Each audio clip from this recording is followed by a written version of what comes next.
Hola a todos, bienvenidos a la Biblioteca de la Historia.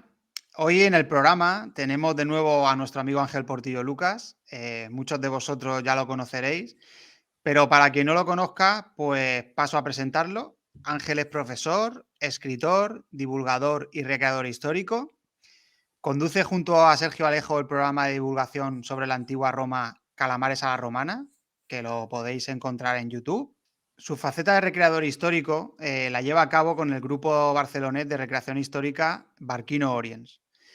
Ángel Portillo es miembro del grupo Divulgadores de la Historia, siendo coautor junto con varios miembros de Divulgadores de la Historia del libro Ab Urbe Condita, que es un libro que hace un repaso novelado por gran parte de la historia de Roma.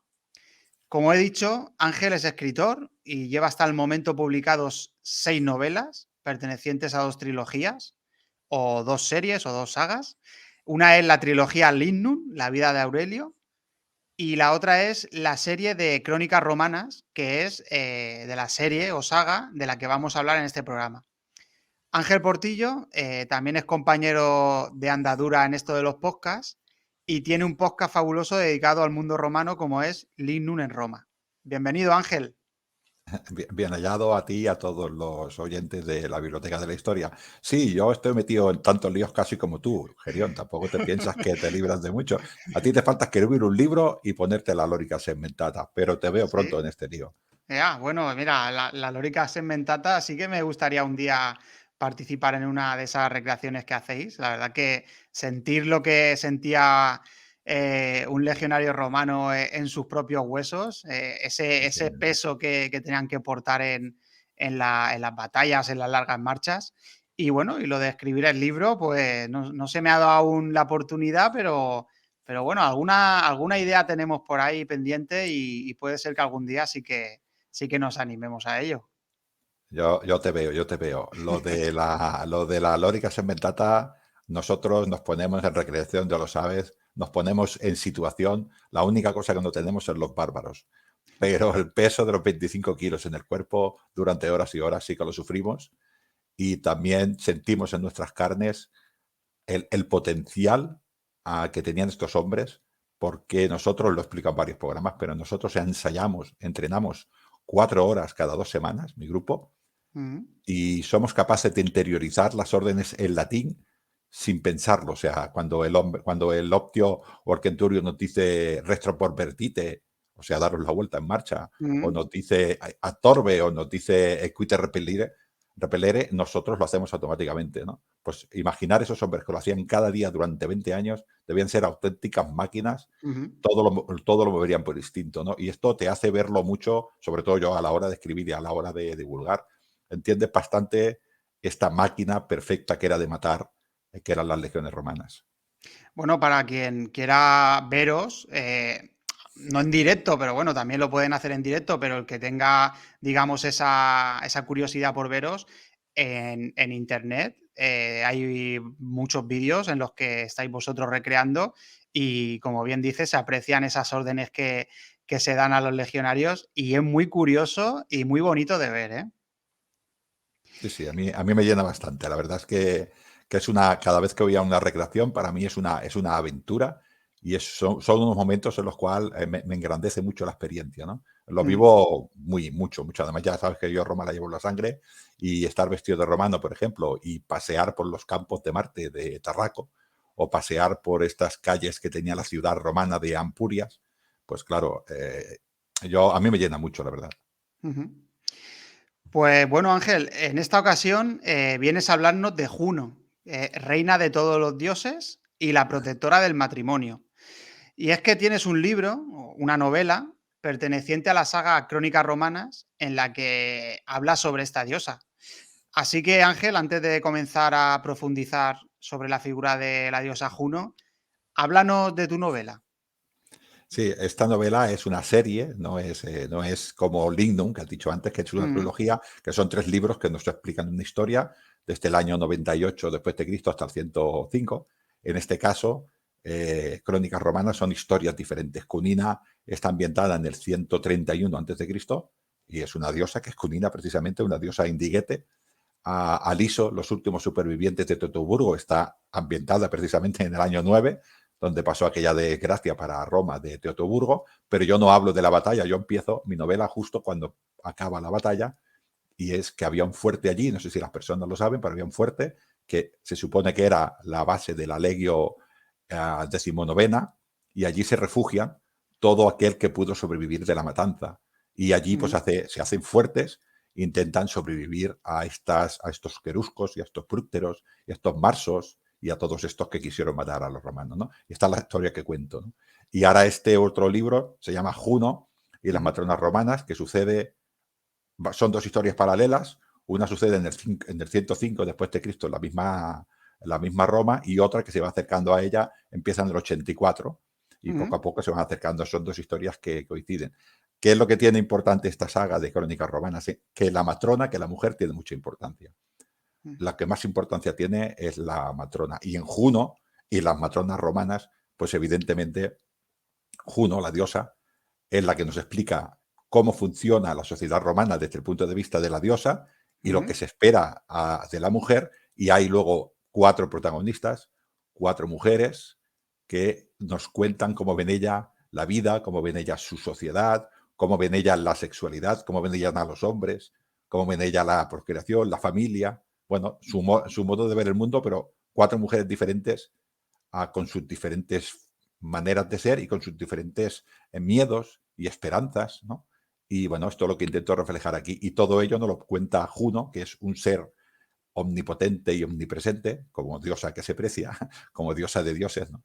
Pues ella es la que nos lo explica. La verdad que muy, muy interesante, Ángel. Bueno, antes de comenzar voy a leer un pequeño texto y después Ángel nos explicará de dónde procede este texto y su significado. Espero estar a la altura porque el texto es precioso, así que allá vamos. Nos somos del más alto de los linajes. Somos la madre Juno, el primer ser divino que labró nuestro progenitor, el creador del tiempo de los mortales. Nos representamos el poder mágico, los deseos y la voluntad de diferentes divinidades. Fuimos el golpe de azar primigenio, la primera en hacer padre a Saturno, fundador de los calendarios, creador de las estaciones y dios de las cosas sembradas.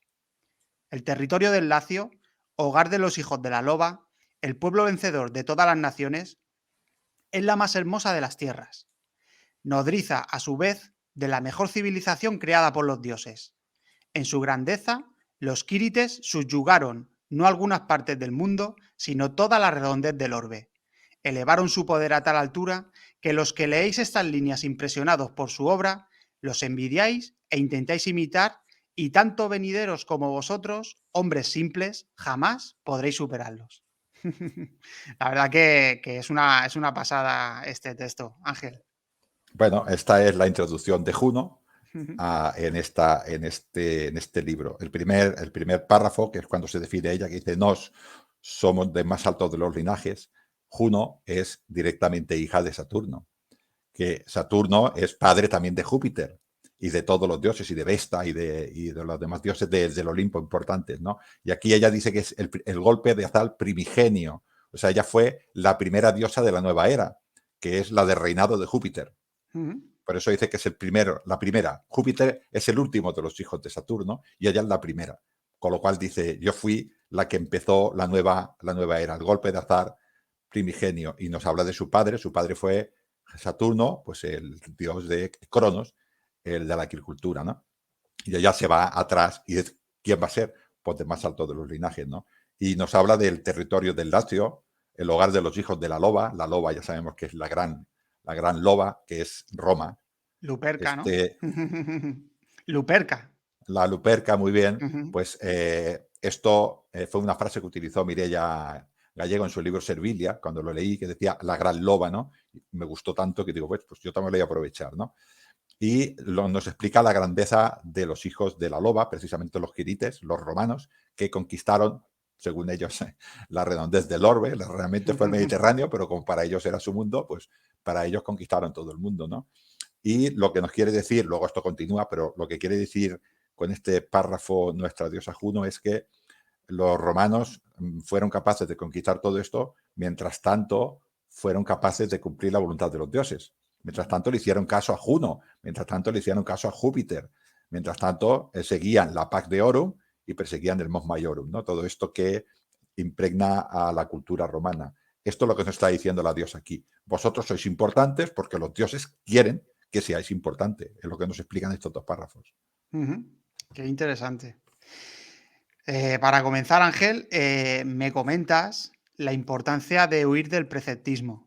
Hay que interpretar la realidad social que es distinta a la nuestra.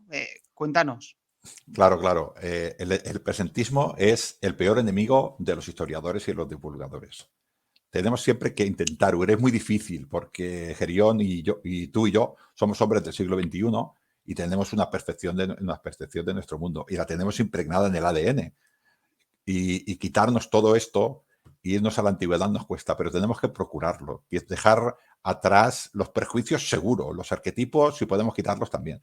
Ujú. Es muy importante porque si no, nos perdemos en la no traducción, no entendemos lo que pasa, no entendemos los comportamientos de esta gente, ¿no? Y calificar comportamientos con palabras modernas, pues tampoco ayudan a definir lo que pasa, ¿no? Yo en el libro procuro ser crudo, no me recreo en nada, pero pongo situaciones, lo doy por un ejemplo porque me sucedió. Hay una escena en el libro en el cual pues, un hombre pues, va con un esclavo y entra en una casa y el dueño de la casa le dice, ¿dónde va eso? ¿Dónde vas con eso? Y le dice, no, es un esclavo. Y dice, no lo quiero en mi casa.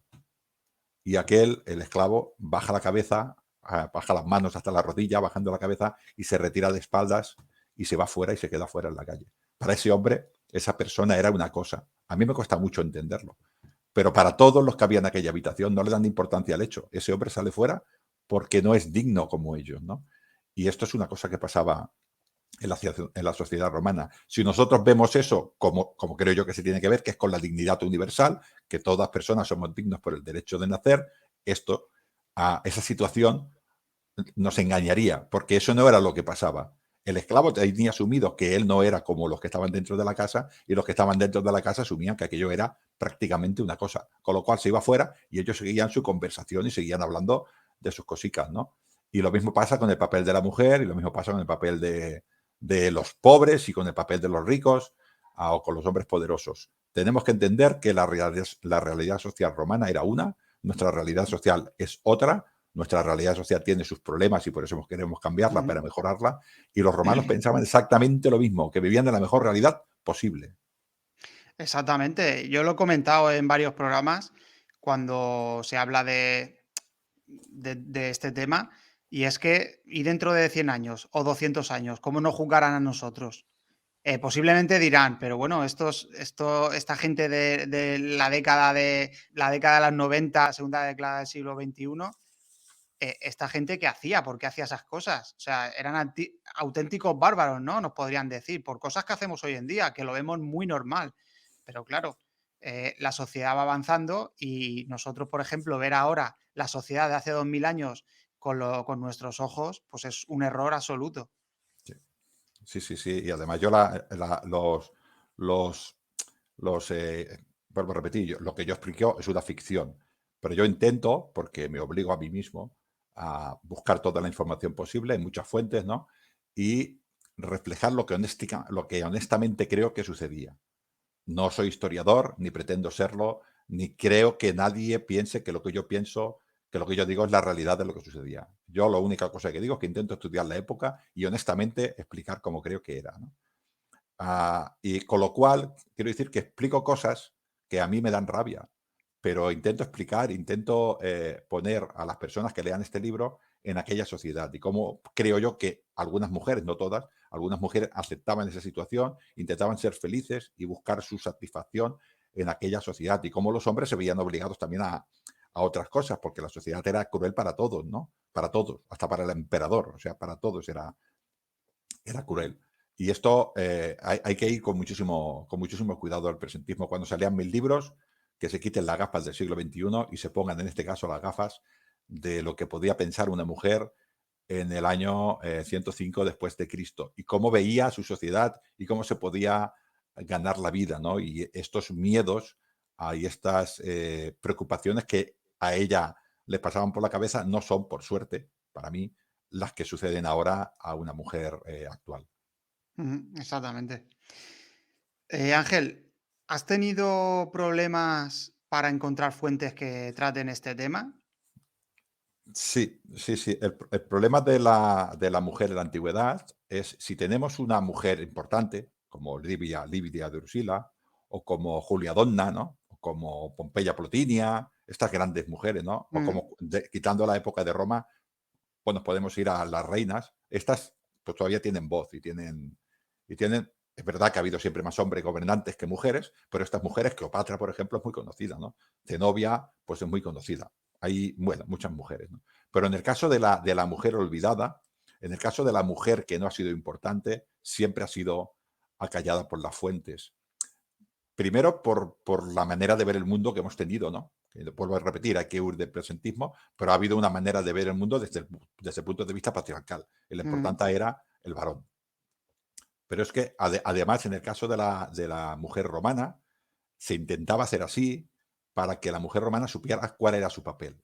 Con lo cual, ya partimos de base que los historiadores romanos ya les interesaba ese papel secundario de la mujer oculta, ¿no? La mujer en Roma, para un romano, lo explicaríamos a las personas que les gusta el fútbol, ¿eh?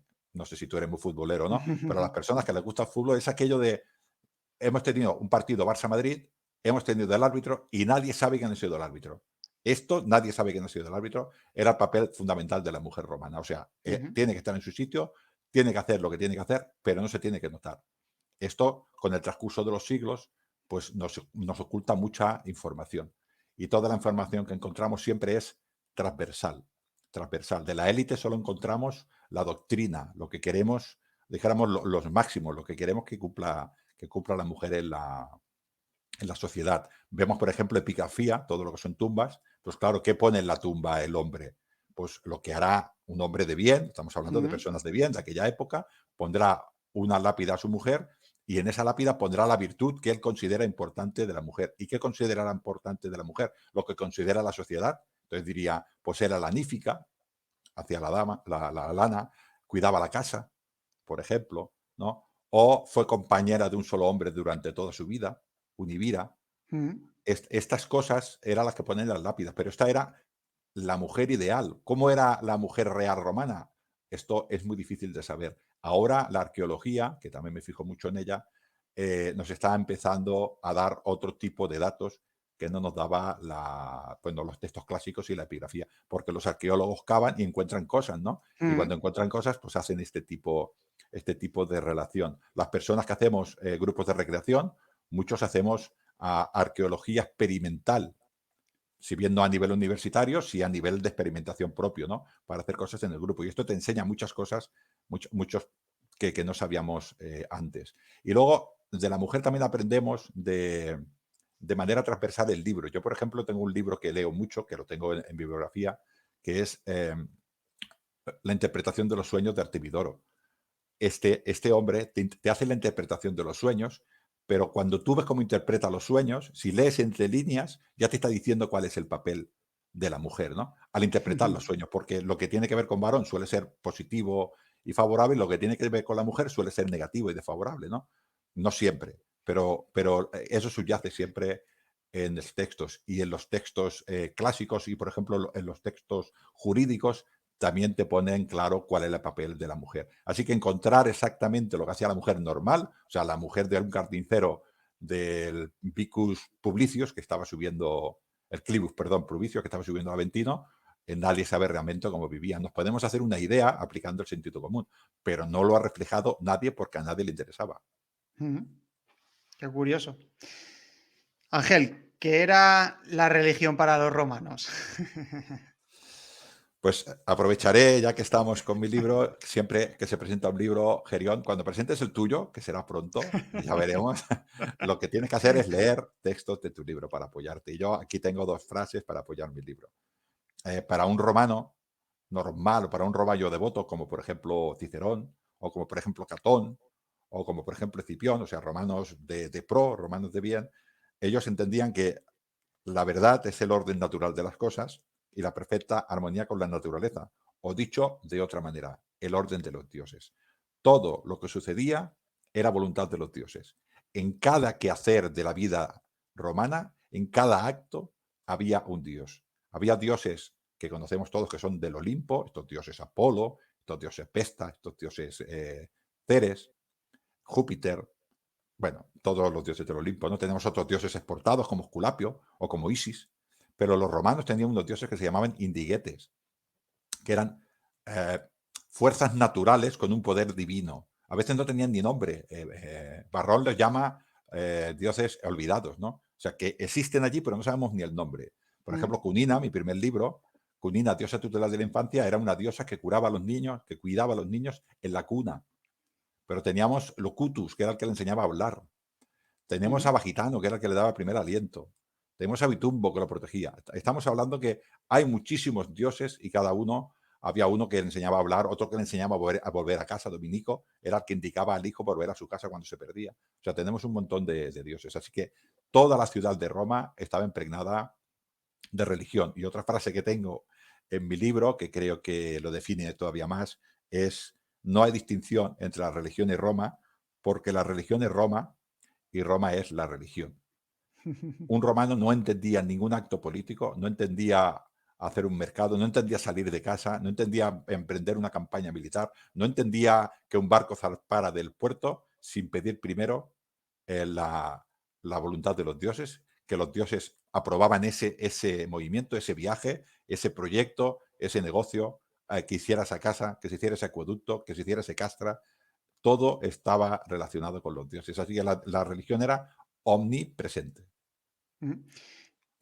¿Cuántos dioses podía llegar a albergar el panteón romano? ¿Se sabe? ¿Se ha hecho un cálculo? Eh, no, he oído por ahí gente que ha dicho hasta 100.000. ¿100.000? Hasta 100.000, sí. Tengamos en cuenta una cosa de la religión romana y es la siguiente. Hay una religión de Estado, para que nos entendamos. Una religión de Estado, pero hay una religión doméstica. Y en cada casa tenían sus propios dioses. Y los manes, que son los espíritus de nuestros antepasados, no dejan de ser dioses. Y estos manes se pueden convertir en dioses, se pueden convertir en lemures, también en, dioses enfadados. ¿Sabes? Estos espíritus de las casas encantadas que nos quieren mal, pues se pueden convertir en esto. Sin embargo, si los cuidamos bien, se convierten en ángeles que nos cuidan. Lo hablo desde el punto de vista para que nos Sí. entendamos ahora, ¿no? Con lo cual, a cada gens romana, los Cornelios, los Escipiones, tenían un creador de esa gens que ya era un dios. Y había dioses, por ejemplo, cada colina de Roma tenía un dios. Cada, cada sindicato, cada colegia tenía un dios. Cada oficio tenía un dios. El ejército tenía un dios. Cada legión tenía un dios protector, tenía un genius protector. Cada hombre tenía un genius. Con lo cual, había dioses, vamos a decirlo fino, ya sabes que yo soy escritor, a punta pala, o sea, había dioses para lo que quisieran. Y hay algunos dioses incluso que se sabía que actuaban, pero ya no se sabía ni el nombre, porque eran muy antiguos. Pero, claro, 100.000 dioses. Pero sí que habrían, digamos, algún número de dioses que eran los más importantes. Habían categorías, ¿no? De dioses, ¿no? Había categorías, estaban los dioses evidentemente del Olimpo, había dioses superiores, celestiales, que se les rezaba mano supina, con las manos hacia arriba, había dioses inferiores, que se rezaba hacia abajo. Cuando decimos inferiores queremos decir que vivían en la tierra, no que Sí. fueran como nosotros, ¿no? El inframundo no es nuestro infierno, es otra cosa. Había dioses malignos, evidentemente, también, ¿no? Como Lavinia y este tipo de dioses, ¿no? Había dioses fulminadores, había dioses consenses, había muchas categorías de dioses. Había dioses que te podían castigar con el rayo, había dioses que se reunían, Apolo y tal, se reunían 12 dioses y decidían del destino de Roma, ¿no?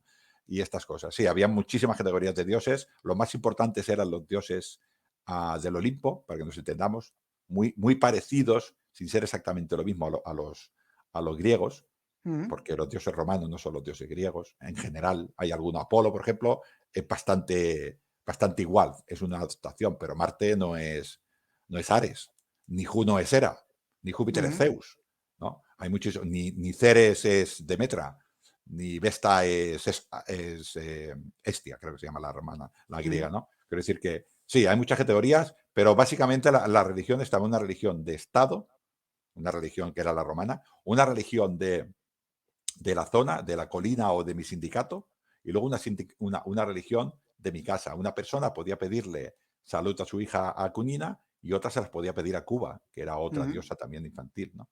Con lo cual, cada casa, cada familia tenía un rezo diferente. Vendría a ser una cosa equivalente, como por ejemplo, en la época moderna cristiana, yo hablo por ejemplo de mi madre, que ella le tiene mucha fe a Judas Tadeo, ujú. que es el patrón de los imposibles, debe ser por mí, la mujer. No sé muy bien por qué es, pero hay otras personas que en su casa tienen pues a San Pancracio y le rezan a San Ujú, Pancracio, y otro pues a San Cristóbal, y otro, ¿no? Pues para nosotros tenemos la religión moderna, tenemos a un solo Dios y todos los demás son santos. Pues vamos a imaginar que todos los santos son también dioses, ¿no? Pues al final ujú, cada casa tiene un culto propio y además no siempre le ofrecen lo mismo. Con lo cual, el concepto de religión romana es complicado. ujú, Y hablar de los dioses más todavía. De los importantes sí que podemos llegar a un consenso, pero había infinidad de ellos. Y además en cada pueblo había dioses diferentes y versiones de los dioses diferentes. La Juno o Capitolina no es la misma que la Juno que se rezaba pues, en la ciudad de Capua, por ejemplo. ujú, ujú. Pero los romanos, lo que sí que les vino bien, ¿no? Que lo hacían era asimilar los dioses de otras Sí. culturas. Sí, sí, eso se llama interpretatio. Esto lo hacían Ujú, con los dioses y lo hacían con todos. Sí, sí, ellos llegaban a un pueblo, vamos a poner, por ejemplo, que llegan aquí a los íberos, y entonces los romanos atacaban a los íberos y los íberos, evidentemente, atacaban a los romanos. Y cuando los romanos, hay que decir a nuestros videoyentes y a nuestros oyentes que los romanos nos dieron pal pelo a todos los hispanos. Tardaron un rato, 200 años, pero al final nos sí. dieron, ¿no? Pero ellos llegaron aquí y le decían, pero tú cuando vas a batalla, ¿a quién le rezas? Y el Roma, ahora me lo invento, y ahora el libro decía, yo le rezo a, yo qué sé, a Beleno. Ujú, Y ellos decían, pues Belenos es como nuestro Marte, entonces eran Martes Belenos. ujú, Y lo colocaban allí en el mismo templo y se quedaban tan panchos, ¿no? Y esto lo hacían con muchísimos dioses, pero lo hacían con prácticamente todo. Ellos cogían, miraban y decían, esto me lo adapto. Y el dios, pues me lo adapto. No era una adaptación, dijéramos, que anulaba la anterior, sino que al dios romano lo enriquecían con ese, ujú, con ese otro poder, ¿no? Y esto hacía que la gente, como, claro, al fin y al cabo, los íberos también eran personas muy religiosas y los germanos, en la antigüedad ujú, las personas eran muy religiosas porque todo ser humano, Gerión, intenta explicar su mundo, intenta explicar el mundo en el que vive. Y ujú, cada uno lo explica pues con las herramientas que tiene. Nosotros ahora tenemos la herramienta de la ciencia ujú. y la experimentación que nos explica muchas cosas, no todo, pero nos explica muchas cosas. En aquella época no existía eso. ¿Y cómo entendía la inmensa mayoría del mundo que funcionaban las cosas? Por la voluntad de los dioses. La naturaleza era el orden que querían los dioses, porque ellos los veían así. Ya está. ¿Por qué crecía el trigo? Pues porque los dioses querían que creciera el Ujú. trigo. Porque Ceres estaba contenta, porque había visto a su hija, Proserpina, entonces, pues de lo contenta que estaba, pues crecía el trigo. Cuando su hija Proserpina volvía otra vez al inframundo con Plutón, pues se entristecía y el trigo ya no crecía. Pues esto para ellos era la mar de lógico, ¿no?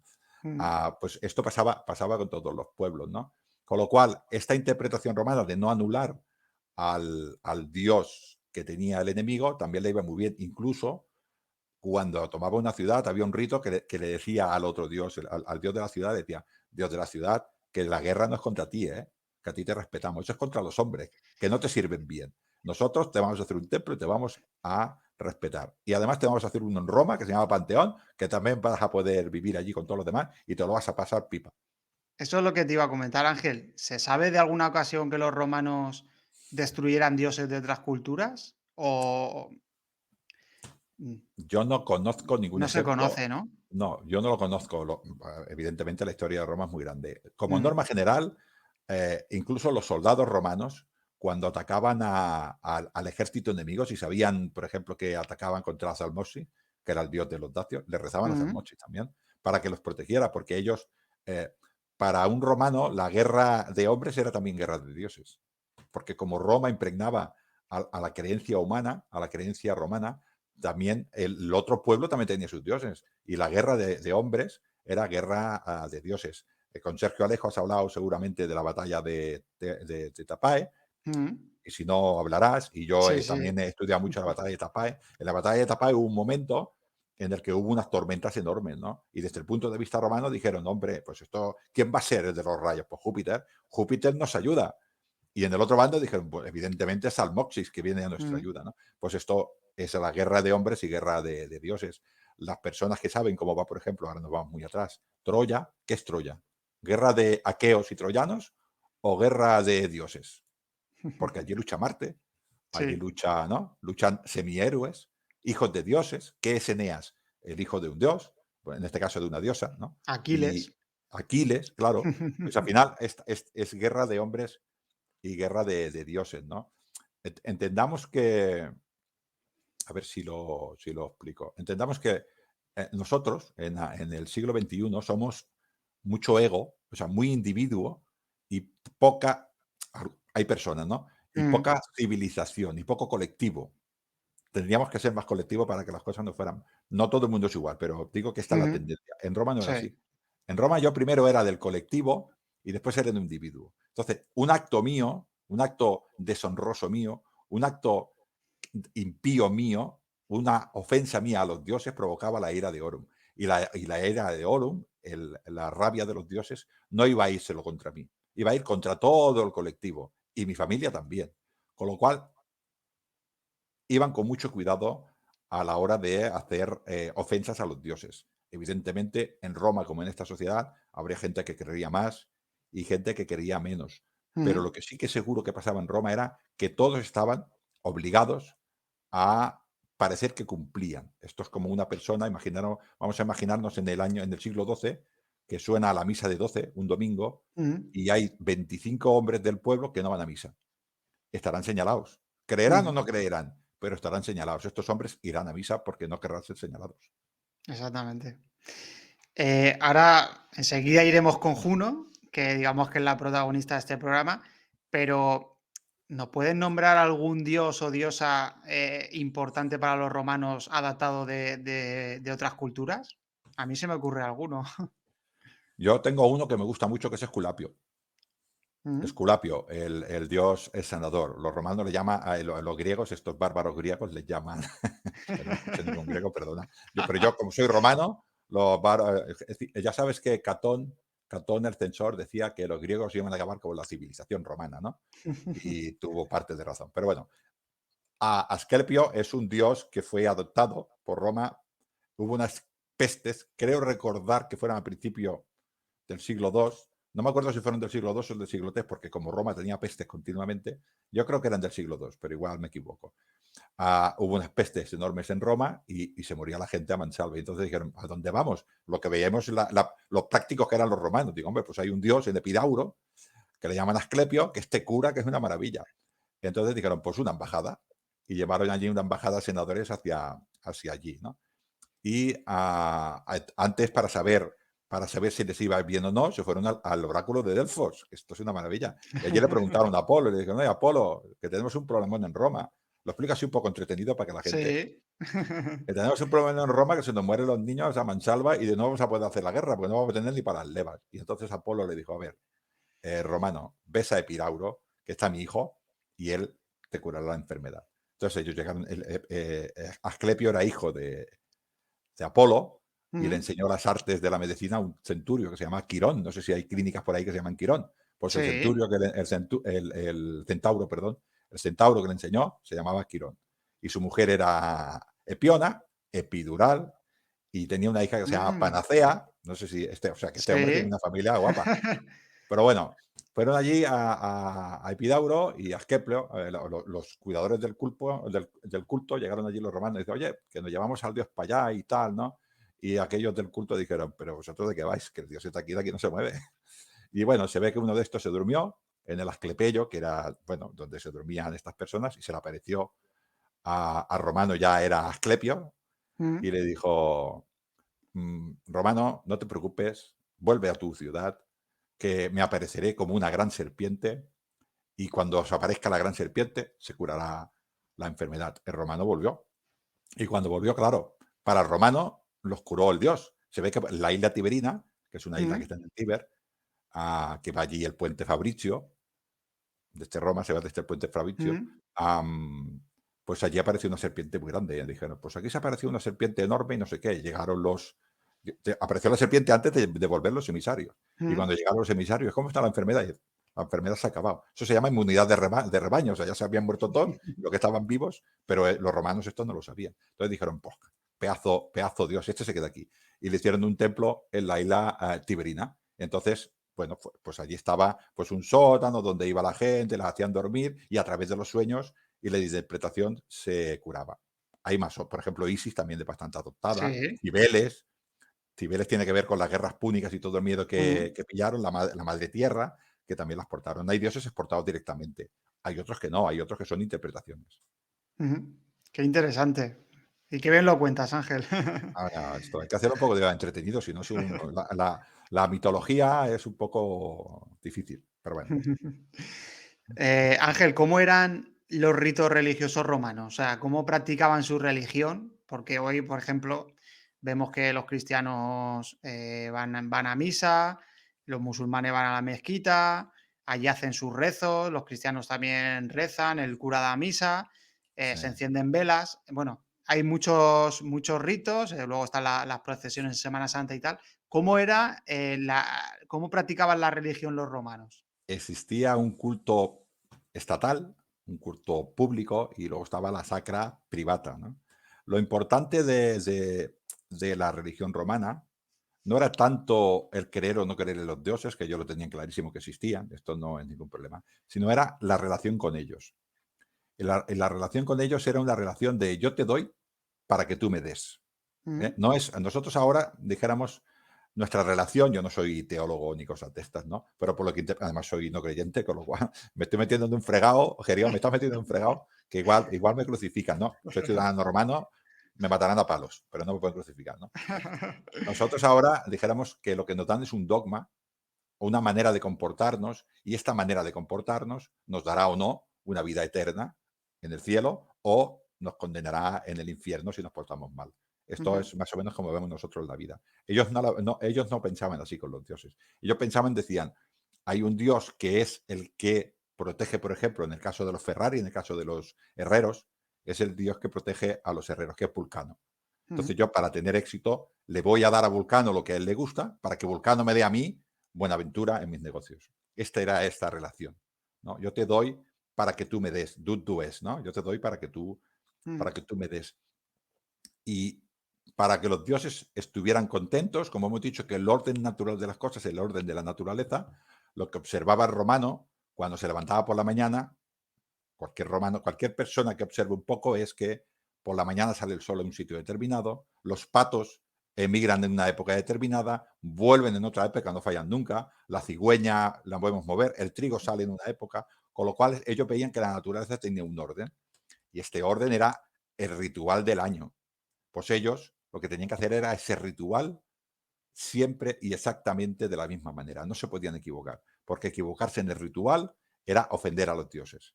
ujú, Cuando ellos se equivocaban en el ritual, si se daban cuenta, tenían que parar el ritual, volver al principio, hacer una expiación, hacer un sacrificio. Un sacrificio no tiene por qué ser cruento, o sea, no tiene por qué ser matar un animal, tiene que ser pues trigo, tiene que ser, bueno, un liba, un pastelito, cualquier cosa, y volver a empezar otra vez con el ritual, ¿no?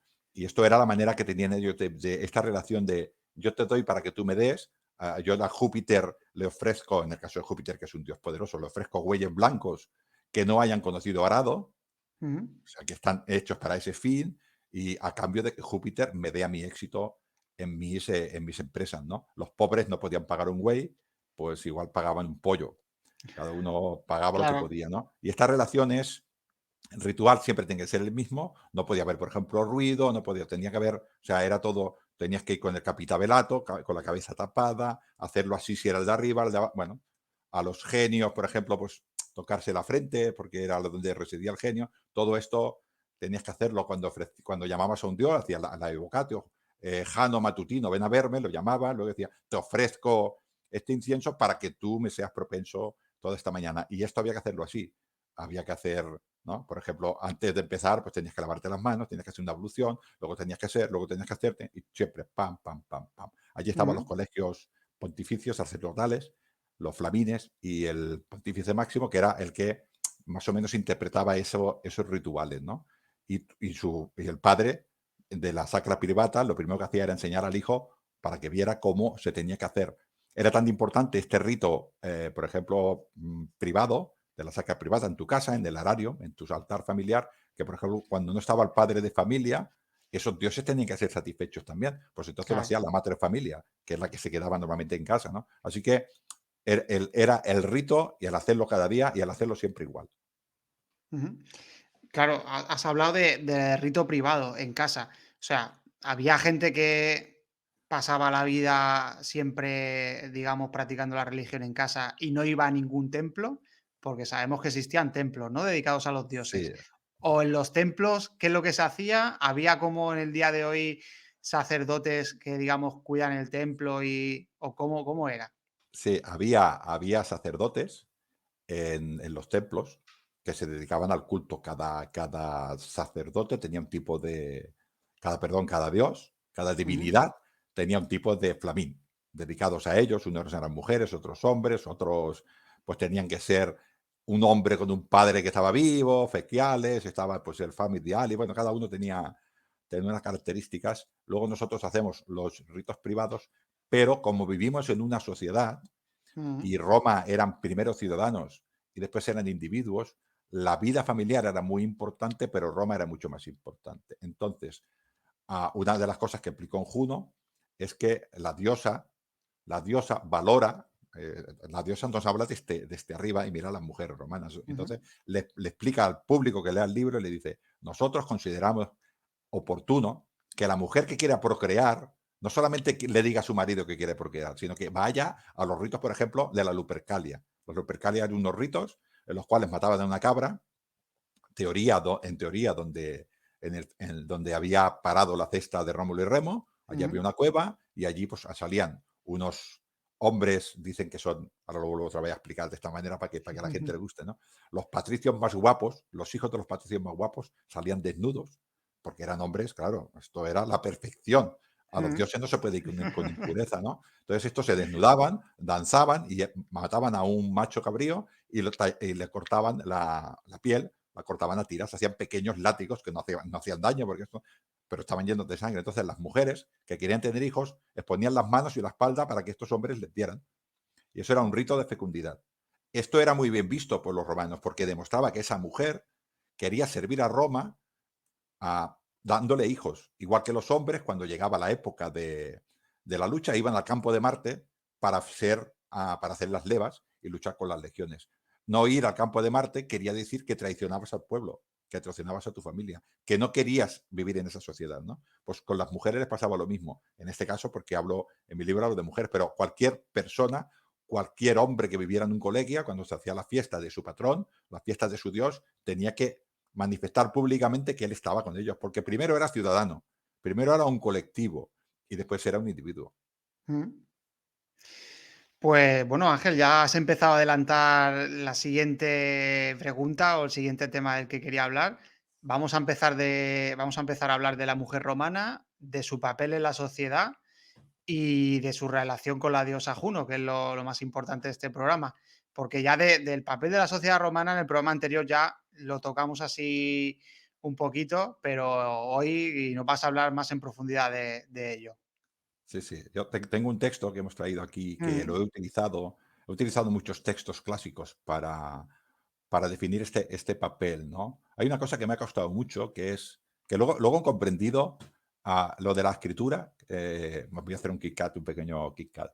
A mí la escritura me ha enseñado mucho a, a, mm, a pensar como pensaba los romanos. Si yo no fuera escritor, no me pondría en estas situaciones. No sé si me explico. Yo no me plantearía cómo una mujer de 14 años entiende que su obligación es tener hijos para su marido y que eso le va a dar satisfacción personal, porque vive en esa sociedad, ¿no? Yo no me lo hubiera planteado. Sin embargo, ahora me lo he planteado y me he dado cuenta de que sí que podría llegar a un cierto bienestar. Eso no quita que no tuviera miedo, eso ujú, no quita que echara de menos a su madre o a su padre, pero estamos en una sociedad en la cual le dice que su utilidad, ella ha venido al mundo para tener hijos. Entonces, si no tiene hijos, será una persona que no aporta nada a la sociedad Y claro, como yo me considero más ciudadana que no individuo, esto me va a dar satisfacción seguro. No quita que no tengas miedo ni dejes de tener miedo, pero me va a dar Claro, satisfacción. Y esto te lo hace el intentar empatizar cuando escriben, ¿no? O sea, que dentro de esa situación habría muchísimas mujeres que serían felices y otras que serían auténticamente infelices y otras ujú, que no tendrían hijos y dirían qué bien que vivo, ¿no?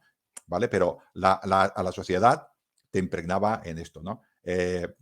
Juan Gistrófono o Juan de Antioquía nos ujú. define, tiene un libro que es el tipo de mujeres que deberían tomarse como esposas y nos define lo que yo creo que es el pensamiento del romano o del griego normal. Y nos dice, el papel fundamental de la mujer es ocuparse de los hijos, de su marido y de su hogar.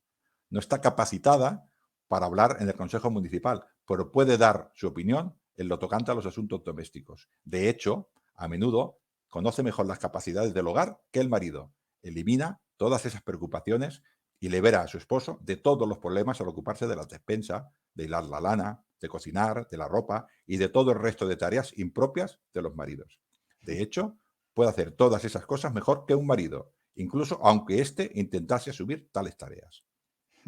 Lo que está explicando, esto es un pensamiento totalmente arcaico, ¿no? Que no defiende nadie hoy en día, por suerte, pero lo que él está explicando es que no es que la mujer no sirva, es que tiene un rol.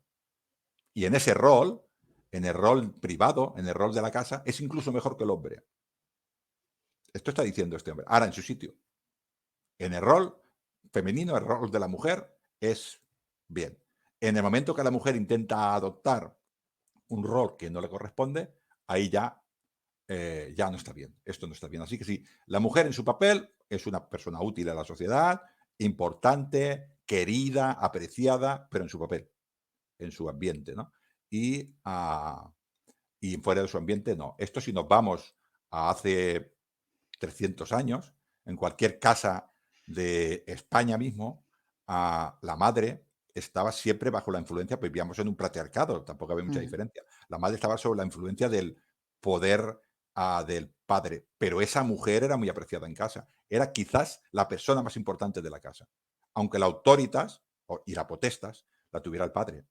Sin embargo, la mujer era muy importante, muy apreciada y sus hijos y sus hijas siempre van a hacer la madre, ¿no? De hecho, la madre es la que da coherencia a los hogares, ¿no? Porque son las ujú, que se ocupan en aquella época, hablo de aquella época, son las que se ocupaban del hogar. Así que cuando yo llegaba al hogar, identificaba el hogar con madre. ujú. No entendía un hogar sin madre, ¿no? Mi padre se va a la guerra, igual desaparece 5 años, pero mi madre no. Mi madre siempre está allí, ¿no? Y esto, una cosa se la aprecio, pero ahora, eso sí, la mujer tenía ese papel. Y era el rol de cuidar a la familia y de cuidar la casa, y de ahí no la saques. Y dentro de este rol, pues intentaba ella buscar sus satisfacciones, ¿no? ¿Qué era para el hombre de la élite una mujer? Era un medio para un fin, que era generar descendencia. Ujú, Para el hombre normal, pues no sería así, aunque las fuentes nos digan esto, porque roce hacer cariño. Un hombre de la élite se podía permitir tener 3 habitaciones y una habitación conyugal. Entonces, decir, mira, cada 2 semanas tenemos que procrear y nos vemos. Y aquellas pues se verían allí constantemente y le diría, mira, no me hagas mucho daño. Y cada 2 semanas, pues aquella mujer diría, vuelve otra vez, qué pesado. Y harían vida separada y harían a la fiesta juntos y ya está. Pero un hombre pobre tendrían una cama y dormirían todo el día juntos, ¿no? Y dos personas que viven juntos al final no tienen la misma relación que dos personas que se ven por el pasillo y se saludan y se dicen que te vaya bien el día. claro. Esto yo lo veo así al menos, es intentar un poco, es un poquitín empatizar. Y luego lo del papel, ¿no? Que también lo pongo en uno. Estoy leyendo unos pocos textos, un poquitín para que la gente entienda la idea, ¿no? Y dice, no hay hogar sin madre cuidadora, que es el papel de la madre, cuidar a la familia. No hay hogar sin padre protector. El papel del hombre era proteger a su familia, incluso dar la vida por ella. La madre cuidaba y el padre protegía. Y el padre y la madre solo tienen sentido si hay hijos. Un Ujú, hogar sin hijos es un nido vacío. El objeto del matrimonio en Roma era la procreación. La mujer tenía el papel de cuidar la casa, cuidar a la familia, cuidar a su hijo, y el padre tenía la obligación de traer dinero y acarrear, y traer toda la comida posible y todo, ¿no? En mi primer libro, el Lignum, tengo una frase que dice mi protagonista, que se llama Terencia, y le dice a Aurelio, que es el protagonista, le dice, tú eres un hombre fuerte.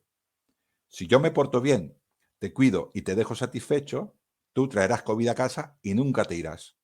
Yo te protegeré y yo te daré hijos. Ujú. Tú eres un hombre fuerte, o sea, tú eres un hombre apañado, tú eres un hombre que puede con las cosas.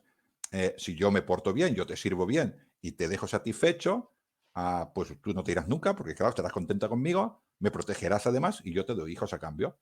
Esto era lo que esperaban en aquella época de la mujer y este papel, ¿no? ¿Cuáles son los atributos que les daban a las mujeres?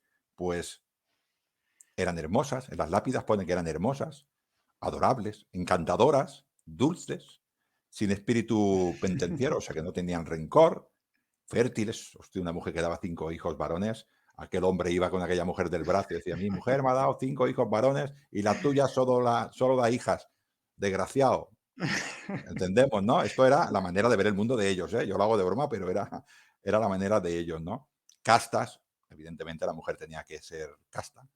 Buenas amas de casa, se valoraba mucho que atendiera a su marido, aunque tuviera esclavos, que atendiera a su marido con sus propias manos y que le diera pecho a su hijo de ella misma, que no comprara Ujú. nodrizas ni que los esclavos sirvieran al marido. Eso se valoraba mucho. Que fueran univiras, aunque no estaba mal que una mujer se casara en segundas nupcias, no tenía ningún, dijéramos, no era ningún deshonor, sí que era muy apreciado que una mujer fuera de un solo hombre. La mujer, el hombre que la había desvirgado, con 12, 13 años, 14, 15, 16, pero normalmente se casaban muy jóvenes, fuera el único hombre que hubiera estado con ellas.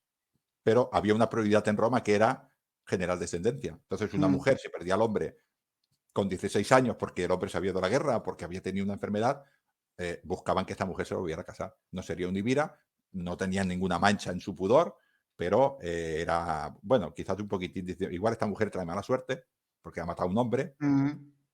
Esto no hace mucho que también lo decíamos, que es viuda, qué mala suerte trae, ¿no? Pues esto pasaba en aquella época, ¿no? Eh, bueno, tenían que ser calladas, tenían que observar a su marido, aprender lo que quería su marido, aprender lo que esperaban de ellas, pero siempre en silencio, aprendiendo. Ninguna mujer le puede enseñar a un hombre lo que tiene que hacer. Si tiene algo que decirle, pues lo dirá en privado y con el correspondiente respeto. Cualquier hombre de bien, pues consultará con su mujer. Tengamos en cuenta una cosa, la sociedad romana era muy bestia, era muy violenta, ¿no? Y algún hombre también querría decir alguna vez, dice, mira, toma tú las decisiones y déjame tranquilo. Haz lo que tengas que, pero no podía. No podía tampoco. O sea, que él tenía que tomar las decisiones, quisieras o no. Yo trabajo yo soy docente, ¿no? Y tengo que tomar decisiones estresa. Y yo alguna Ujú. vez digo, ¿por qué no las toma otro en vez de yo? Pues no había opción, no había opción en este caso, ¿no? Tenía esta mujer, por ejemplo, que desear tener descendencia de una manera privada y de una manera pública, o sea, decirle a todo el mundo, no, yo quiero tener descendencia, yo quiero tener descendencia, quiero tener hijos, qué contenta estoy de estar embarazada, porque si no, era mal visto, ¿no? Y luego no tenía que perder nunca la feminidad entendida como lo romano. Tengo otro texto aquí que es de Ujú. Filo, en Leyes Especiales, no lo leeré entero, pero sí leeré el espíritu de la ley. Todos los abogados ya saben lo que quiere decir el espíritu de la ley, ¿no? Am, el texto nos dice más o menos, dice que si, si una mujer se entera que su marido está siendo atacado, no puede coger una espada, no puede coger un cuchillo e ir a matar al que está atacando a su marido, porque ese no es el papel de la mujer. El papel de la mujer es otro. Ella puede ir y pedir, rogar, rezar, ponerse de rodillas, suplicar. Eso sí que lo puede hacer la mujer, pero no puede pegarle a un hombre, no puede hacer lo mismo que haría un hombre, porque entonces pierde su feminidad. La feminidad, el papel que ella tiene que adoptar, ¿no? En caso de que hiciera eso, no solamente la va a reprender la sociedad, sino que también su marido. Porque a su marido lo primero que van a llamar es decirle calzonazos, estoy hablando de aquella sociedad, Ujú. calzonazos, estás vivo porque te protege en la falda de tu mujer. Y eso para un mundo varonil, viril como romano, era un insulto Lo muy gordo. Era lo peor. Ujú. Era lo peor. Decir que tú no podías poner en su sitio a tu mujer, querría decir que tú ya no eras viril, que tú no eras masculino, que tú eras femenino. Y todo lo femenino, cualquier cosa que tiene que ver con la feminidad aplicada a un hombre es ofensivo. A Marco Antonio, todos sabemos, iba a decir, ¿no? Una de las cosas que decía Augusto a Cleopatra cuando se hicieron enemigos, decía: Cleopatra tiene mucha suerte, porque a Marco Antonio, Fulvia, la mujer anterior, ya lo ha domesticado. Por eso Cleopatra hace de él lo que quiere. O sea, le estaba llamando calzonazos. Qué bueno. Es lo que decía, ¿no? Para conseguir esto, pues las embutían en este pensamiento, en todo, en todo lo que había. De manera que a veces no se daban cuenta. Nos pasa a nosotros muchas veces, por mucho que queremos presumir nosotros del siglo XXI, Gerión, y las mujeres y los hombres, Ujú. al final estamos viendo la tele, al final estamos observando la sociedad, la sociedad que nos impregna la cultura y nos lanza mensajes subliminales. Y estos mensajes subliminales se nos quedan. Y a veces hacemos cosas que no debíamos hacer, pero las hacemos. Porque la sociedad nos los está metiendo, ¿no? Y no nos damos cuenta de estos mensajes. Y al final vas al supermercado y compras chocolate. Y dices: pero si yo no quería comprar chocolate, porque era azul, o porque lo han visto por la tele, o Navidad, Navidad, Navidad. Yo la Navidad de mi madre no es la Navidad que vivo ahora. ¿Entendemos? Ujú, Por ejemplo, yo aquí en Cataluña, nosotros celebramos el Día de los Enamorados, lo ujú. celebramos el 23 de abril, el Día de la Rosa y del Llibre. Sí.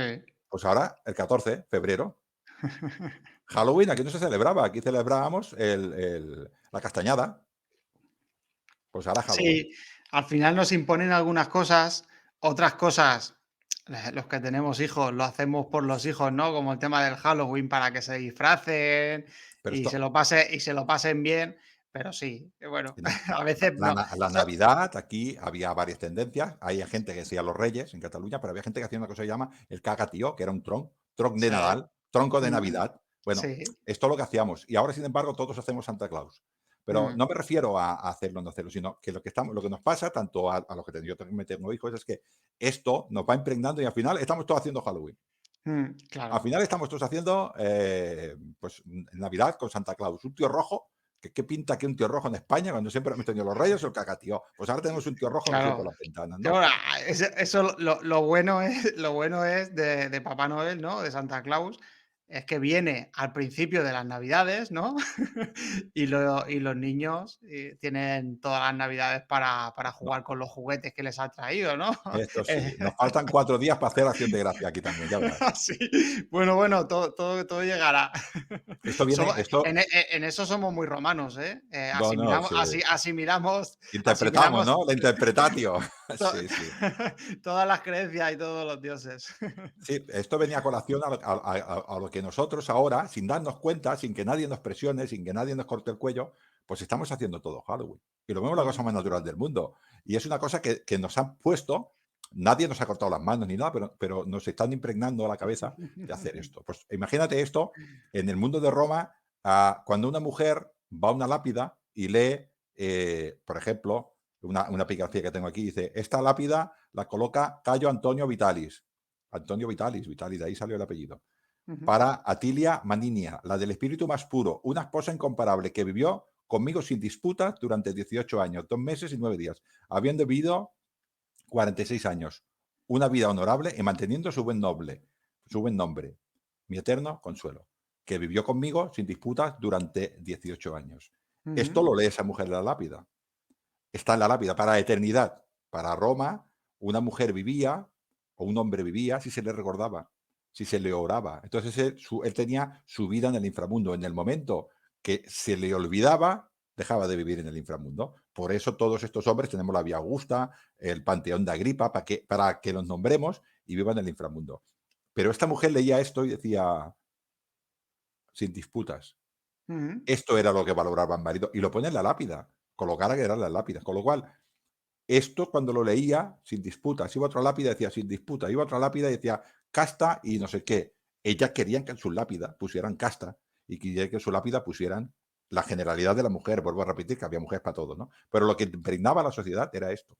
Y esto le iba cayendo, ¿no? Cuando una mujer tenía un hijo o se quedaba embarazada, el hombre estaría muy contento y decía: qué suerte, espero que los dioses, le pediría a los dioses: dame un hijo, porque yo quiero hijos. y la hija solo traen gastos en aquella época, ¿no? Mm, Pero esa mujer estaba en un mundo de mujeres donde vivía con la madre, vivía con la cuñada, vivía con las vecinas y todas estas vivirían alrededor de ella y evidentemente le explicaría los peligros del parto, pero se ujú, alegrarían, se reirían, qué suerte que tiene. Dijo, no te preocupes, nosotros te ayudaremos. Toda esta sororidad, que nosotros decimos fraternidad, pero entre ellas sería sororidad, ¿no? De soros, de hermana, ujú, esto a esta mujer le hacía vivirlo, le hacía sentirlo, ¿no? Y esto tenemos que entenderlo que esta mujer lo vivía en esa vida. Entonces, cuando él veía que por una calle llevaban a una matrona, un hombre orgulloso, y decía, mi mujer me ha dado 3 hijos y le he comprado no sé qué, y ahora presumo de ella. Ella querría eso. ujú, ¿No? Y a veces les obligaban, había malos tratos y han matado a mujeres a palos, por desgracia en Roma, y por desgracia tenemos esta lacra todavía, ¿no? Pero ujú, pasaba, pero también había, no, había gente de bien que pensaba que eso era una cosa que me costaba mucho entender, que también me pasa con los libros, es la siguiente situación. Yo soy una madre, una buena madre, y mi hija la damos en matrimonio con 12 años. Con 12 años, es que se me cruza el cerebro, ¿no? Pero ujú, yo pienso en esa madre y le decía a la hija, hija, déjate hacer. No te niegues a hacer el acto con ese hombre. Engatúsalo.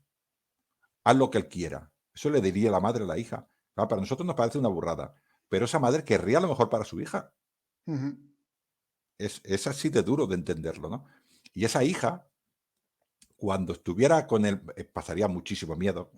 Yo entiendo que cuando se cerrara aquella habitación, con un hombre de 30 si tenía suerte. Si tenía suerte era un hombre de 30 y una niña de 12. Aquella habitación se cerraba y bueno, pues se tenía que consumar el matrimonio, porque si no se consumaba el matrimonio no existía directamente. ujú, Esa niña, al cabo del tiempo, cuando tenía un hijo y cuando tenía otro hijo, sentía, porque era la educación que había recibido, que estaba sirviendo a Roma, que estaba sirviendo a la República. Y esa era la manera de sentir a la República. Un hombre, para sentir a la República, cuando tenía la mayoría de edad, 17 años por decir algo, 16, lo mandaban al campo de Marte, le daba a su padre, que ya había hecho las campañas militares, le daba su escudo y su espada y le decía, hijo mío, para servir a la República tienes que ir a la línea de batalla. Y aquel hombre estaba en la primera línea de batalla, con miedo, yo no me quiero imaginar, pues se me haría encima del miedo, lo que fuera, pero aguantaba en primera línea de batalla porque él era romano y tenía que servir a la República.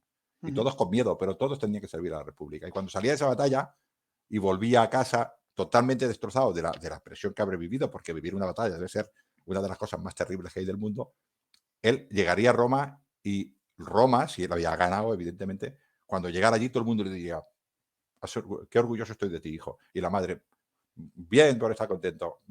Y el recibimiento que recibiría, a él le diría, he servido a Roma, tú. Esto es claro, complicado de entender, pero aquí vemos que tanto un sexo como otro pasaba por sus dificultades, ¿no? Tenía sus cosas buenas y sus cosas malas.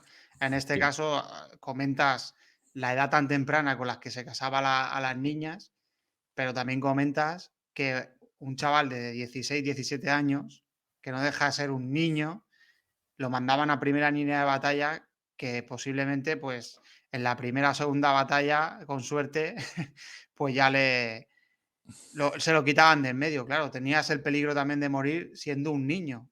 Entonces, claro, como has comentado tú, cada uno admitía sus roles y continuaba la vida. además es una de las cosas más importantes, una de las virtudes más importantes de Roma en relación con los dioses es la pietas. La pietas. Es muy complicada de explicar, pero vendría a ser algo así como tú tienes que aceptar el papel que te ha dado la naturaleza, porque todo lo que sucede es voluntad de los dioses y el orden natural de las cosas es el orden de los dioses. El orden de la naturaleza es el orden de los dioses, pero el orden de la sociedad romana también es el orden de los dioses. Entonces, si tú has Ujú, nacido en una casa plebeya, es porque tienes que ser plebeyo.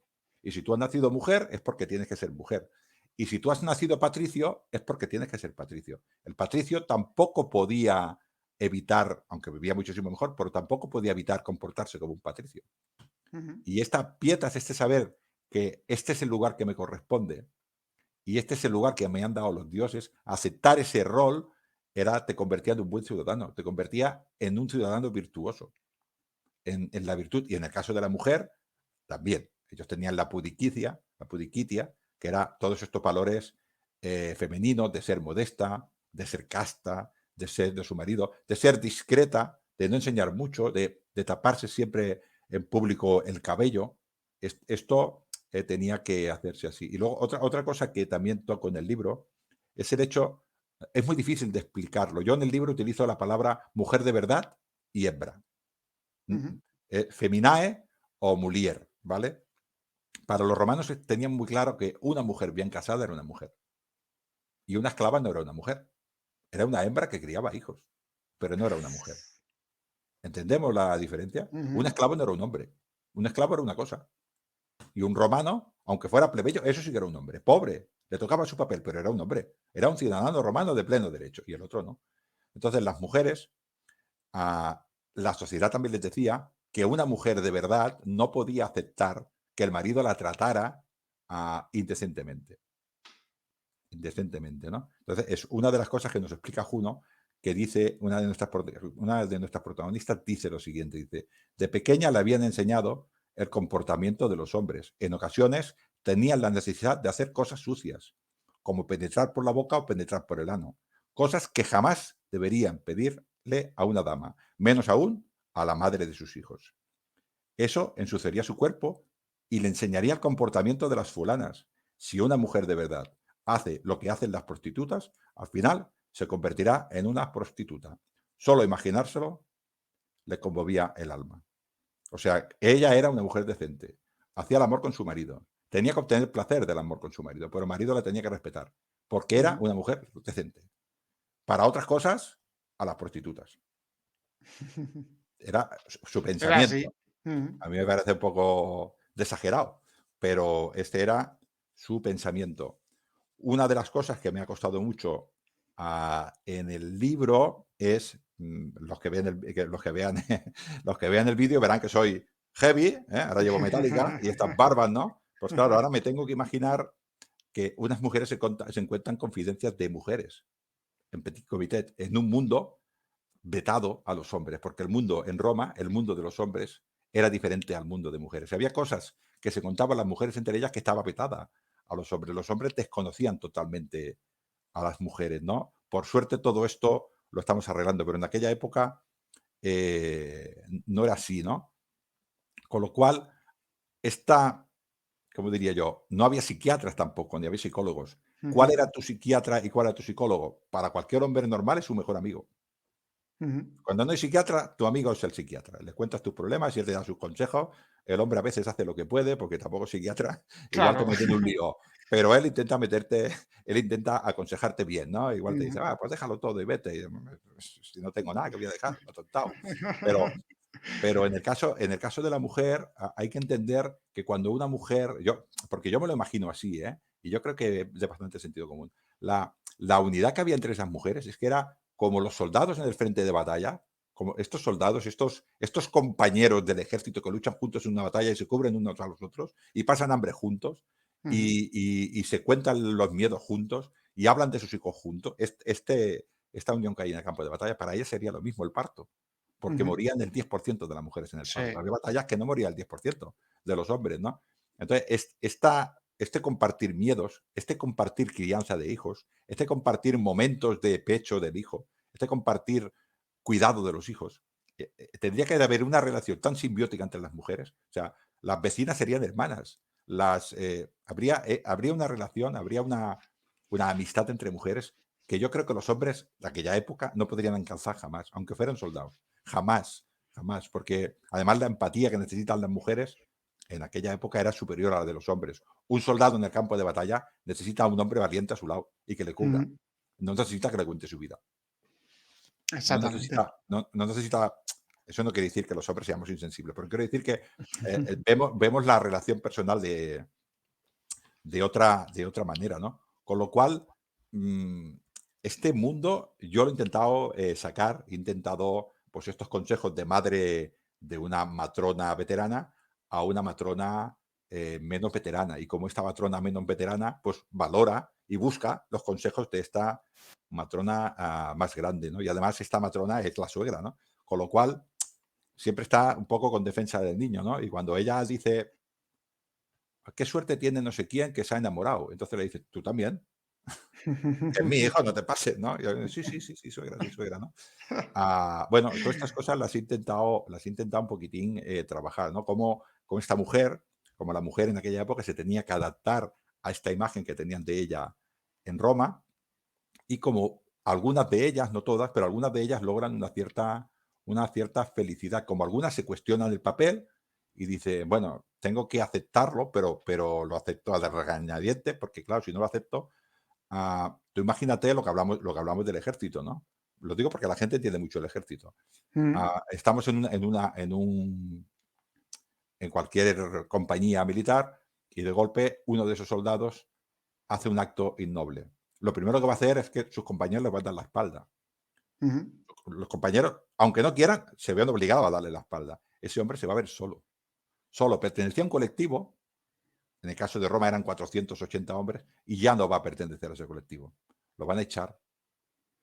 Pero él era de ese colectivo, deseaba ser de ese colectivo, quería ser de ese colectivo, quería ser legionario romano, y lo van a echar. Y le van a decir, y con deshonor. Y a partir de ahora, por donde vayamos nosotros, tú te apartas. Pues eso, vamos a imaginarnos una mujer con esta empatía que de golpe alguien decide que ha hecho un acto innoble, por ejemplo, ha salido a la calle sin darse cuenta, sin el pañuelo, le han dicho tú eres una zurcia porque vas enseñando el pañuelo, vas provocando a los hombres, y el marido, por ejemplo, la repudia. Y las demás, para no verse manchadas, también la tienen que repudiar. Ese miedo que tendría esa mujer para que eso sucediera, te obligaba a hacer muchas cosas que no quería. Somos conscientes, ¿no? De lo que más o menos quiero explicar, ¿no? ujú. Estos son sistemas de control, yo le llamo, tengo unos vídeos cortos que hago cada día en Instagram y en Facebook y en TikTok y ya no sé en cuántas redes estoy, me pierdo, que estoy haciendo ahora unos vídeos, bueno, ahora iré cambiando, pero ahora en este momento me está grabando el programa sobre el control del pudor femenino. Voy explicando este tipo de anécdotas de cómo una simple cosa una simple cosa te obliga a, ¿no? Y tú no lo puedes ver de otra manera porque vives en ese mundo. Tú vives en ese mundo. Es lo que has dicho tú o lo que me pasa a mí sin ser lo mismo con Santa Claus. ¿Cómo evitas que tu hijo, siendo un padre de bien, no le ponga Santa Claus y todo el mundo ve Santa Claus? Al final yo soy raro. Y mi hijo va al colegio y quiere pertenecer al grupo. Y si hay 30 amigos que hacen Santa Claus, él no puede ser el que no hace Santa Claus, Claro. porque quiere ser de esa tribu, ¿no? Y esto nos pasa a nosotros ahora. Pues imagínate en aquella sociedad que tenían solo esa información, ¿no? Y además, si te salías del rebaño, te abandonaba la sociedad y te abandonaba los dioses. Los dioses te Exactamente. abandonaban, ¿eh? Cuidado con esto. Si no eras una Mm, mujer de bien, también te abandonaban los dioses. Es, no sé si he sido capaz de explicar los conceptos que quería explicar, ¿no? ujú. Sobre todo, Sí. en este caso hablo de la matrona romana, pero hay muchísimos, a los hombres también les sucedía este tipo de cosas, ¿eh? Ujú. Y esa relación, entre Juno y la matrona romana, ¿cómo la explicarías? Sí, yo he escogido a Juno porque Juno no es Hera. Hay muchas personas que piensan que Juno es una copia de Hera. Juno Ujú. tiene algunas interpretaciones de Hera. Juno para Roma era el significado de la matrona. En el hecho fundacional de Roma, en los primeros años de Rómulo fundó Roma, dicen, en abril del 753 a.C. Lo de las Sabinas sucedió 8 meses después, creo que sucedió en agosto, Ujú. o menos de 8 meses. A los Sabinas. Pues en el mito de las Sabinas ya interviene Juno. Y Juno es la que inspira a Ersilia, la mujer de Rómulo, la más guapa de Ujú. todas ellas, la más hermosa, la más inteligente, claro, era la hija de Tito Tacio y la mujer de Rómulo, pues que iba a ser la más guapa, pues les plantó a aquellas mujeres y les dijo, mujeres que habéis sido raptadas como yo, allí fuera, en el Palatino, en el Valle de Velabro, entre el Palatino y el Capitolino, tenemos a nuestros hombres, a nuestros padres, a nuestros hermanos y a nuestros maridos, que ya nos han hecho un hijo, con lo cual son nuestros maridos, y se están matando. ¿Qué queréis ser, viudas o huérfanas? Y aquella fue el lugar donde luego se hizo el templo de Juno Lucina, en el Esquilino, y se ve que la diosa le inspiró. Y es aquella imagen que nos dicen todos de que salen las murallas, las mujeres que estaban en el Palatino, que estaba amurallado, salen y se pusieron entre los dos ejércitos, entre Tito Tacio, los sabinos, de Cure, de una ciudad que se llamaba Cures, y los Mm, romanos de Roma, junto a sus aliados, junto a Lucán, bueno, contra algunos etruscos y tal, y se pusieron en medio. Entonces, al ver aquello, las mujeres en medio, ¿qué hicieron las sabinas? Unieron a los sabinos y unieron a los romanos. Y desde entonces se llamaban quirites, el pueblo de mm, los quirites. A esto, estas sabinas, es muy importante para Roma. Ya estamos ahí, Juno ya estaba ahí, Juno está ahí. Y esto luego se celebraba en marzo. El día 1 de marzo eran las matronalias. Este hecho se celebraba. Pero el día 1 de marzo era también el dios de Marte, Marte, el dios de la guerra. Se celebraban, salían los salíos a danzar. En el campo de Marte se celebraban batallas simuladas. Había fiesta grande en Roma, porque era Marte. Marte era el padre de Rómulo. mm, El día 1 de marzo. Pero el día 1 de marzo, las calendas de marzo también estaban consagradas a Juno. Y antes de que los maridos fueran al campo de Marte, antes de que los maridos fueran a las batallas simuladas y antes de que los maridos fueran a ver a los alíos danzando, expulsando al viejo Marte, que ya había pasado su época, y al nuevo Marte, que era la nueva guerra, los maridos celebraban en casa las matronalias con sus mujeres y rezaban a los dioses y rezaban a sus mujeres como por creadoras, como generadoras de su familia y les mm, regalaban cosas y presumían de ellas ante su familia, ¿no? Esta fiesta era muy importante para las matronas. Era la manera en que Roma le reconocía a las matronas este sacrificio hacia Roma, ¿no? Y luego las mujeres, esto sí, las mujeres siempre que hacían celebraciones eran privadas, no eran escandalosas, no era, los hombres iban allá, batallas, hierro, no, las mujeres iban, luego se cubrían, se soltaban el pelo, en señal de duelo, y se mm, iban eran las pocas ocasiones, las mujeres tenían que ir siempre con peinado, y solamente podían ir descuidadas en señal de duelo. Y ellas iban a templo de Juno Lucina a pedir quedarse embarazada y sobre todo tener un parto favorable, no morir. Y eso se los pedían a Juno. Pero Juno, esto hablo de las matronales, pero por ejemplo Juno también tenía Juno Fluona. Fluona es de la guerra, perdón, de la regla, para que regulara la regla. mm, Tenían a una Juno que tenía que ver con la lactancia, diferentes epítetos, ¿no? Que tenía que ver con la placenta, que pulsara la placenta a las mujeres, con lo cual les rezaban mucho. A Juno también iban, por ejemplo, cuando nacía un ciudadano romano, le daban una moneda, te doy para que te dé, y le daban allí una moneda a Juno.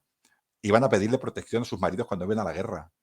O mm, sea, la relación entre las matronas y Juno es muy directa. Es la diosa que define a la matrona romana. Y era la primera que iba. Había más diosas. Estaba la Bonadea, estaba Matutina, estaba Fortuna Virilis, estaba Venus, no me acuerdo ahora el epíteto, pero había otra Venus, Capicorde creo que es. ¿eh? Había varias, pero Juno es la que define a las matronas. Y Juno, Capitolina, es la diosa de las matronas. La Juno romana no es la era griega. Sí que es cierto que la Juno es una madre protectora. Juno es una madre protectora, la madre protectora de Roma. Entonces tenemos a Juno Curitis. Y Juno Curitis era aquella que ayudaba a los soldados romanos a defender las murallas. Y luchaba con ellos. Porque defendía a sus hijos, como una leona. Pero luego también era capaz, como una leona, de mostrarse tiernamente. Todos hemos visto imágenes de leonas, ¿no? Que cogen a sus cachorros y dices, ¿cómo puede haber sí, tanta ternura en un mm, animal tan depredador como una leona, ¿no? Pues esto es mm, Juno, ¿no? Pero, sin embargo, acoge a sus hijos y ataca a su enemigo. Ataca a todo aquel que haga daño a Roma, a las matronas romanas también. ujú. Pues muy bien. No sé, ¿que añadirías algo, Ángel? O algo que quieras Sí, contar es que. otro tema que se nos ha pasado, a ver si lo encuentro en Ujú, el guión, que es muy sí. importante también, que es el concepto de Roma que tienen los dioses romanos, que es que has dicho tú al principio, que es el de la interpretatio. ¿Cómo Ujú, interpretaban los romanos las cosas? Pero esto también lo interpretaban con los hombres, ¿no? Y es otro trocito del texto que también nos dice Juno, no te diré dónde, pero nos lo dice. Y dice lo siguiente, dice, de un pequeño asentamiento de rudos trabajadores de la tierra nació la más grande de las obras ofrecidas a los mortales. Esta pequeña aldea, desde sus orígenes y obedeciendo a la voluntad de los dioses, supo integrar a otras gentes. A los primeros romanos se les unieron latinos y sabinos. ujú, Los hijos de la loba sabía que para conquistar el orbe era necesario no olvidar que cada hombre de cualquier otro pueblo podía ser Roma. Tenían que lograr que los mejores de cada una de las naciones que poblaban la ecúmene, que es toda la tierra habitada mm, por el hombre, quisieran ser nuevos quirites. Tal premio, que era enorme, pues era pertenecer al pueblo elegido, tenía que ser ofrecido y conseguir que ninguno de ellos se sintiera extranjero en su nueva comunidad, el hogar de los hijos de la dorada Venus, a través de Eneas, y de los hijos del poderoso Marte, a través de Rómulo. Estos hombres valiosos incorporaban nuevas formas de ver la tierra, las artesanías, las aguas, la guerra, la vida y la religión. Los quirites, inspirados por las divinidades, interpretaron las nuevas maneras de ser, las que eran provechosas, y las incorporaron a la cultura de su magna civilización. Esto es Roma. Adoptar hombres y obras y religión a todo aquello que le interesaba. Roma es un solo pueblo formado a la vez por muchas naciones. exactamente. La verdad que ese texto, digamos, describe realmente la mentalidad romana de seguir absorbiendo pueblos. O sea, Es no, que no quedarse, digamos, los romanos somos nosotros y el resto son extranjeros y aunque te conquiste vas a ser extranjero. No, asimilar y engrandecer a Roma. Mm, sí, sí, sí, si nos vamos al rito este que hemos dicho antes, fundacional de Roma, de las Sabinas, mm, nosotros hablamos de las Sabinas, pero no fueron solo las Sabinas las que fueron raptadas. Y en este mundo de las Sabinas decimos que Roma acogió a los sabinos de Cures, de una ciudad que se llama Cures, a los otros sabinos no. Roma estuvo en mm, guerra mucho tiempo con los sabines y los incorporó a Roma. Pero había otros dos ciudades, que también nos dice Tito Livio, por ejemplo, y Dionisio de Caldaso, nos habla de otros pueblos, que también los adoptó. Atacó Roma a ese pueblo y cogió a los ciudadanos y les dijo, ahora vosotros vais a ser romanos. O sea que Roma tenía mucha gente latina que no era de la ciudad de Roma. Y, por ejemplo, mm, los sabinos formaron parte de Roma. Y esto lo hizo siempre. Los hispanos al final fueron romanos. Antes de mm. que Caracalla hiciera todo el mundo romano, había romanos, había hispanos que eran romanos. Hubo un cónsul romano, creo que fue en el año coincidiendo con Julio César. Con Julio César. Y ya había un Ujú. cónsul nacido en Hispania que fue ciudadano romano y fue cónsul romano. Y senadores a punta pala. O sea, que ellos cuando creían que una persona a veces se equivocaba, porque Arminio, ¿qué hicieron con Arminio? Arminio le hicieron ciudadano romano y ahí se equivocaron. Mm, Allí les salió mal. Pero entendieron que era un hombre valioso y lo incorporaron a la cultura romana. Y mucho mundo griego, por ejemplo, ¿qué hacían con los médicos? Augusto, ¿qué hizo con los médicos? Los médicos, una nueva aportación a Roma, sobre todo al ejército, que vengan y que nosotros los haremos ciudadanos romanos. Y ellos tenían muy claro que tenían que adaptar y que tenían que adoptar y que tenían que interpretar lo bueno de los demás pueblos. No se quedaron nunca encerrados en una doctrina. Y esto es Roma, esta adaptación continua. ujú. Exactamente, Ángel. Muy, muy, muy interesante. Pues no sé. La verdad que nos has dado una clase magistral sobre las matronas romanas, la figura de la diosa Juno. Bueno, hemos ampliado el abanico y hemos hablado de muchos otros dioses y bueno, y de la percepción de los romanos de su propio mundo. A mí me ha gustado mucho.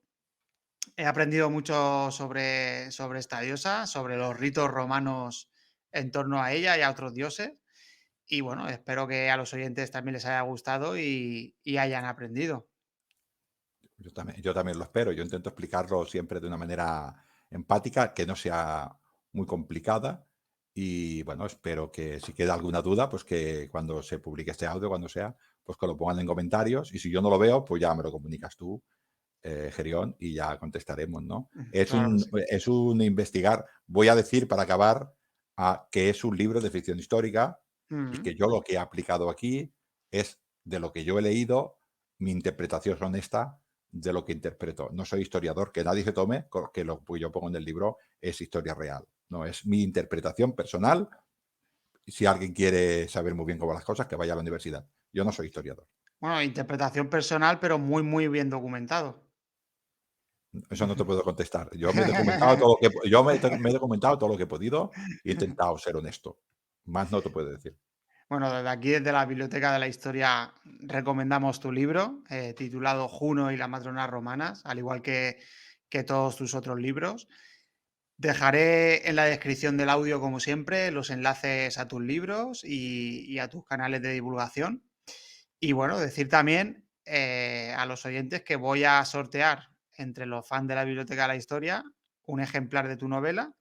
Así que quien quiera optar al libro, pues solo tiene que ir a la pestaña de color azul de apoyar en iVoox y hacerse fan del programa con una aportación mínima, pues eso, la aportación mínima es 1,5 €, que es lo que cuesta un café con leche, así que, pues bueno, además de apoyar al programa, tendrán la oportunidad de llevarse el libro.